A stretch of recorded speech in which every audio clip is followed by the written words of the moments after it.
What if Africa was never colonized?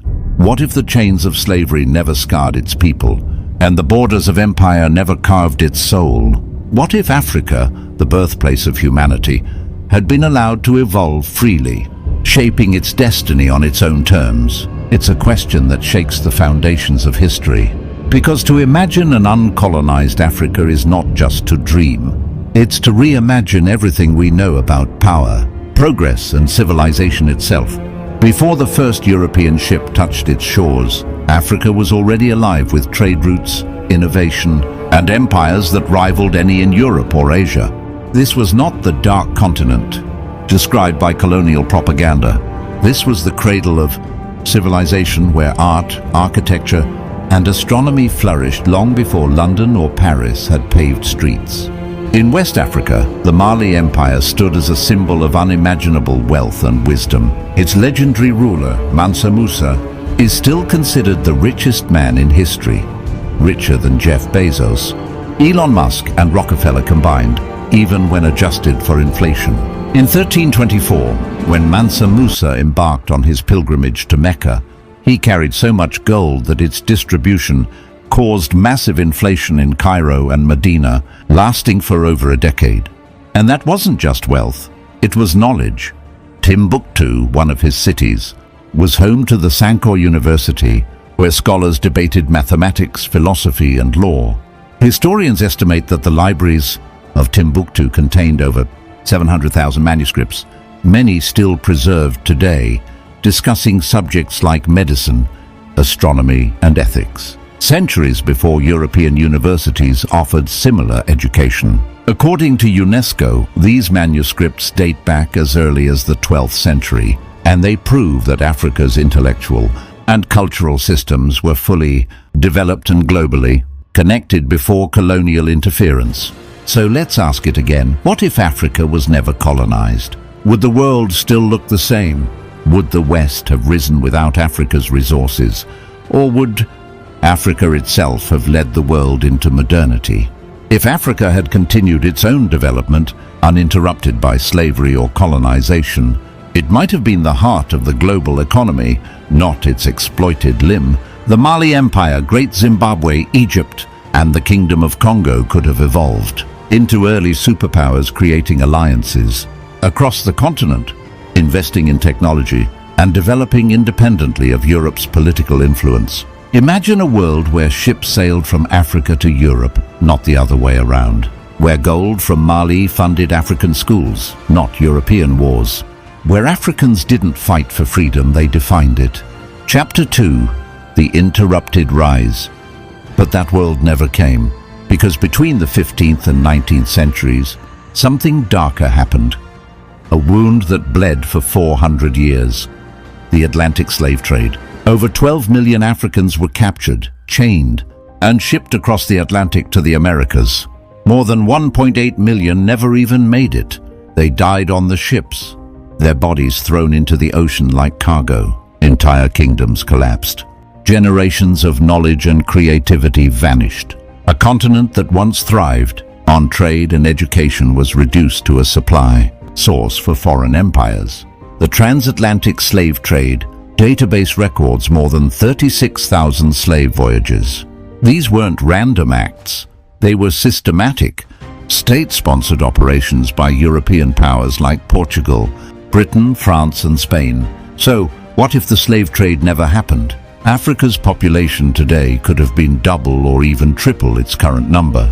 But beyond population, the psychological and cultural damage would have been avoided. Instead of being seen as enslaved labor, Africans would have been recognized as global innovators and traders. The trade routes that once connected Mali to Cairo and Kilwa to India could have expanded, turning Africa into the hub of Afro-Asian commerce. Imagine railways connecting Cairo to Lagos in the 17th century, or early African merchant fleets crossing the Indian Ocean. All realistic if slavery hadn't drained the continent of its youth and resources. Slavery didn't just steal people, it stole time. It delayed Africa's development by centuries. So when Europe finally abolished slavery in the 19th century, Africa was left weakened, vulnerable, and divided. setting the stage for the next great tragedy, colonization. Chapter 3. What if the scramble never began? In 1884, in a city thousands of miles from Africa, European powers gathered for a meeting that would change the continent forever, the Berlin Conference. Hosted by German Chancellor Otto von Bismarck, the goal was simple: divide Africa among European empires like slices of a cake. Not a single African leader was invited. Within just 20 years of that conference, 90% of Africa was under European control. Britain took the East and the South. France claimed the West. Belgium took Congo and turned it into one of history's bloodiest forced labor regimes. So, what if the Berlin Conference never happened? Without colonization, Africa could have developed along regional and cultural lines. West Africa, rich in gold and agriculture, might have united into a trade federation. The Nile Valley civilizations could have led in technology and irrigation. The Great Lakes region, with its rich mineral reserves, could have become a powerhouse of engineering and innovation. And more importantly, borders would have made sense. They would have been drawn by rivers, languages, and culture, not by the straight lines of European greed. In such a world, conflicts like the Rwandan genocide or civil wars in Sudan and Congo might never have happened. Africa's unity would have been built on mutual interest, not colonial manipulation. Instead of a third world, we might have had a third superpower. Chapter 4. The Age That Never Came. What if Africa had entered the industrial age on its own terms? Imagine a 19th century where African inventors, scholars, and merchants built railways and steam engines, not for the colonizers, but for themselves. Before colonization, Africa was already home to complex metallurgy, engineering, and architecture. In places like Benin, bronze casting techniques stunned European explorers.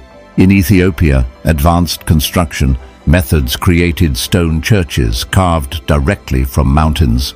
In the 12th century, in Great Zimbabwe, architects built massive stone enclosures using no mortar, just sheer precision and skill. Archaeological studies from the University of Cambridge show that the Great Zimbabwe ruins were entirely indigenous, not built by outsiders, as colonial scholars once falsely claimed. The walls were constructed around the 11th century and show sophisticated design understanding comparable to early European fortifications. So, what if Africa had been allowed to innovate uninterrupted? We might have seen an African industrial revolution. Instead of being colonized for coal and minerals, Africa could have built its own industries, forging alliances with Asia and Arabia.